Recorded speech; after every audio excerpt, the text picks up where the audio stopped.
पुण्यधारा channel पे आपका स्वागत है। हमारी वीडियो पसंद करने के लिए धन्यवाद। एक बार एक व्यक्ति ने कहा कि उसके पिताजी बड़े धर्मी थे। उसने आकर मुझसे कहा कि महाराज जी, मेरे पिताजी इतने धर्मी, उसके बाद भी हम पर इतना संकट आया, पिताजी पर संकट हुआ, मुझ पर संकट आया, इसके कारण तो मेरे हृदय में धर्म से श्रद्धा ही चले गई। तो मैंने कहा, भैया मुझे तो लगता है तेरे अंदर धर्म में श्रद्धा थी नहीं, तो जाएगी कैसे? तो ये कहता है कि जो धर्म मेरा संकट नहीं मिटा सकता उस धर्म से क्या? तो मैंने कहा, तूने तो धर्म को समझा न, तेरी धर्म में श्रद्धा रही। धर्म वो है ही नहीं जो हमारे संकटों को टाल दे।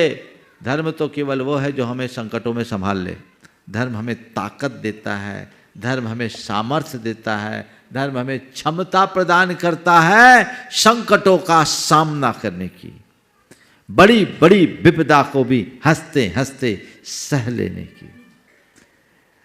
महापुरुषों के चरित्र को जब हम पढ़ते हैं, कितना भयानक संकट उन पर आया, उस हिसाब का संकट तो आज किसी को नहीं है। बड़ा अच्छा है लोकतांत्रिक युग में, हम पुरानों को पढ़ते हैं तो हर कदम पर संकट।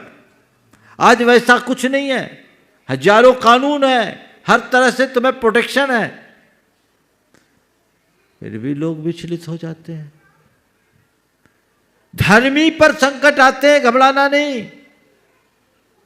और मैं तो ये कहता हूं, शायद जितने धर्मी पर संकट आते हैं उतने अधर्मी पर नहीं आते होंगे। थोड़ा सा पार्श्वनाथ भगवान के चरणों में जाओ, उनका रिकॉर्ड खोल कर देखो। 10 भव का रिकॉर्ड बताता है कि उनने कोई गुनाह नहीं किया। बोलो, किया क्या? बोलो। पार्श्वनाथ भगवान के चरित्र से सब वाकिफ हैं।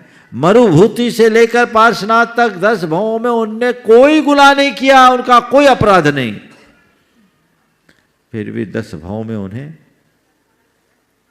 संकटों का सामना करना पड़ा, लेकिन हर संकट में वे समर्थ बन करके उभरे। ये किसके बल पर?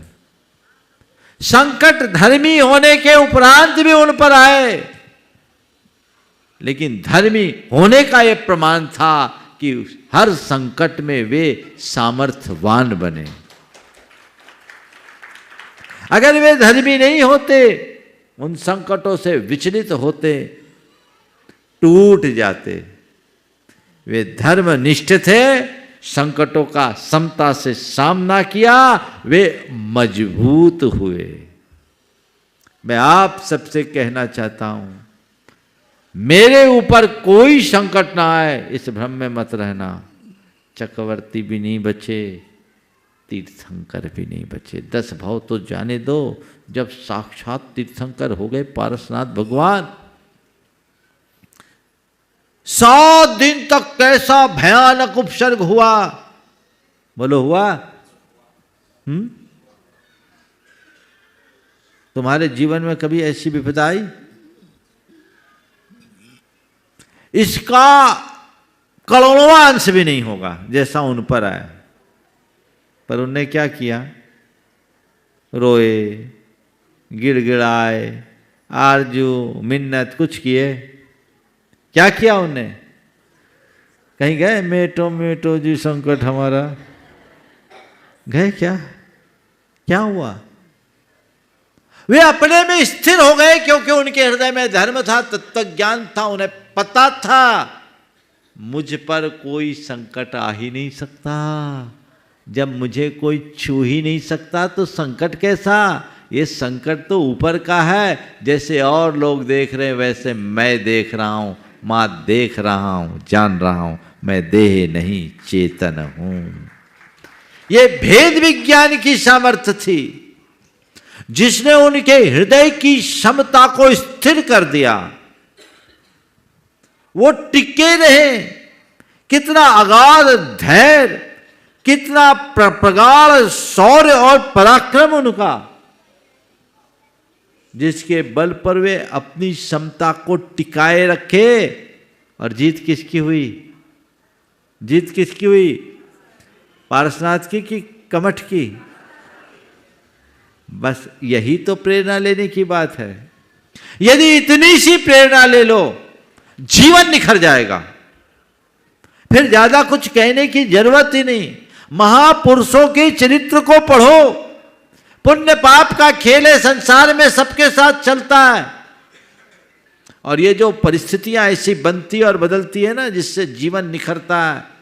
क्यों होता है? एक बार मुझसे पूछा गया, धर्मात्माओं पर इतना कष्ट क्यों होता है, क्यों आता है? मैंने कहा इसलिए कि प्रकृति चाहती है कि ये मजबूत बने। जिस पेड़ को आंधी पानी का सामना करने का अवसर नहीं होता, वो ज्यादा दिन टिक नहीं पाता। गमले के गुलाब में और बगिया के गुलाब में बड़ा अंतर होता है। गमला का पौधा बहुत जल्दी सूखता है। अपने जीवन को गमले के पौधे की तरह नहीं, वन के पेड़ की तरह बनाओ। खिलने दो, खुलने दो।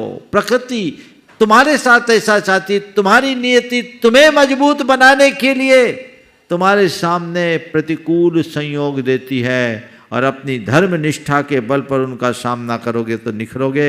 हमने बचपन में कहावत सुनी है, गुलाब को जितना कुतरा जाता है, गुलाब उतना अधिक खिलता है ना।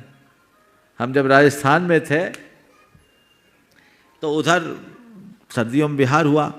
केर सांगरी के बड़े पेड़े पेड़, और सब पेड़ों को दिसंबर जनवरी के एंड में कुतर दिए जाते, छांट देते, एकदम टहनियाँ सब छांट दे, बस तने तने बचे रहते।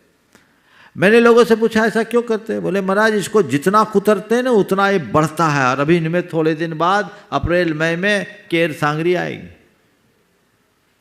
तो मैंने कहा शायद प्रकृति भी मनुष्य को इसीलिए प्रतिकूल संयोगों से कुतरती है, ताकि वो निखर सके और अच्छा बन सके। मजबूत बनाइए अपने आप को, पहले के भांति और स्ट्रांग बनिए। और आत्मश्रद्धान यदि पक्का है तो तुम्हें कोई हिला नहीं सकता। जिसका श्रद्धान कच्चा है उसको कोई बचा नहीं सकता। तो धर्म संकटों को टालता नहीं, संकटों में संभालता है। इसलिए अपने आप को संभाले रखना चाहते हो, धर्म से जुड़े रहो। Please like, share and subscribe my channel Punyadhara.